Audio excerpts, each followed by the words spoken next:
Assalamualaikum warahmatullahi wabarakatuh. Salam guru penggerak. Perkenalkan, nama saya Metalia SPD, CGP Angkatan 10 yang berasal dari Batam, Kepulauan Riau. Kali ini saya akan memaparkan modul 1.1A8, koneksi antar materi, kesimpulan, dan refleksi.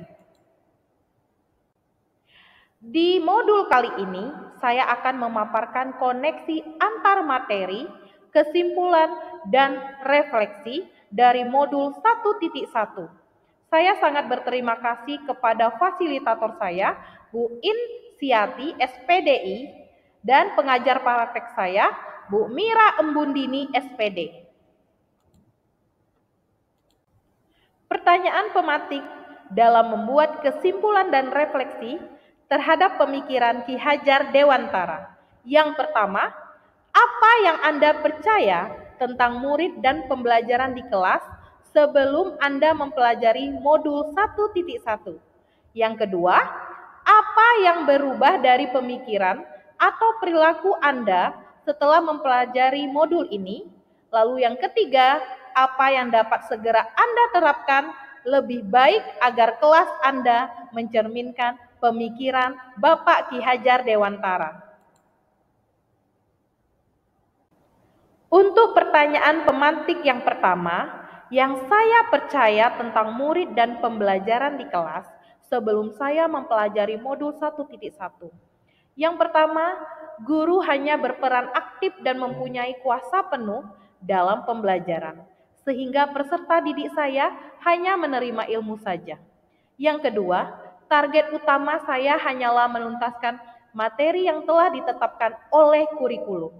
Yang ketiga, menuntut peserta didik untuk dapat menguasai materi yang diberikan oleh saya selaku guru.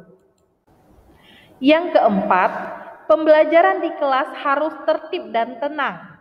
Lalu yang terakhir, guru membuat aturan sendiri dan memberikan hukuman bagi siswa yang melanggar aturan tersebut.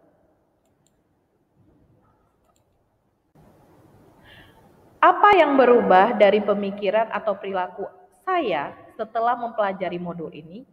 Menurut Bapak Ki Hajar Dewantara, pendidikan menuntun adalah konsep pendidikan yang menekankan kepada peran guru sebagai pembimbing atau pemandu bagi siswa dalam proses pembelajaran.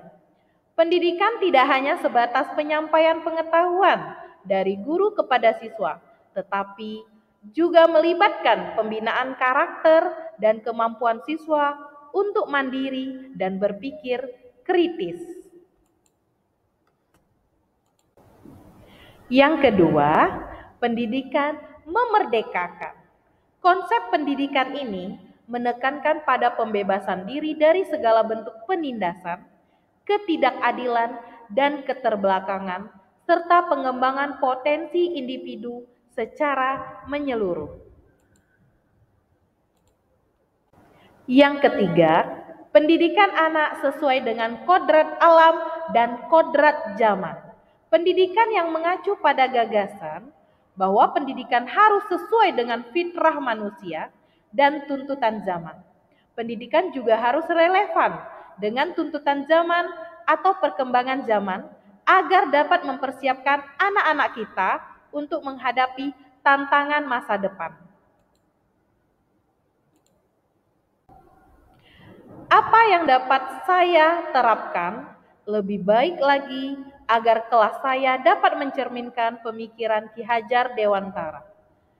Yang pertama, memperkuat laku dan budi pekerti peserta didik saya dengan melakukan pembiasaan yang sesuai dengan nilai luhur sosial budaya di lingkungan sekolah saya.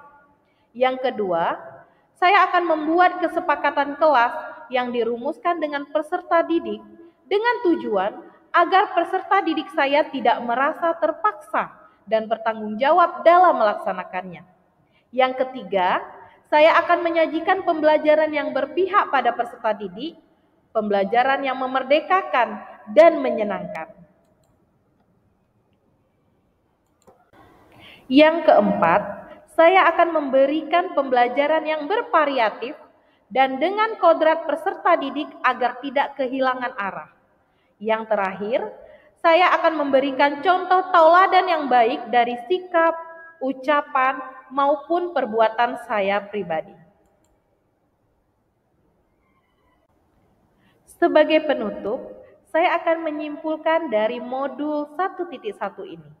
Yang pertama, pendidikan adalah menuntun anak sesuai minat dan bakat. Yang kedua, pendidikan bukan hanya ilmu akademis saja, namun perlu penanaman budi pekerti yang baik. Yang ketiga, pendidikan sejatinya adalah berhamba pada murid.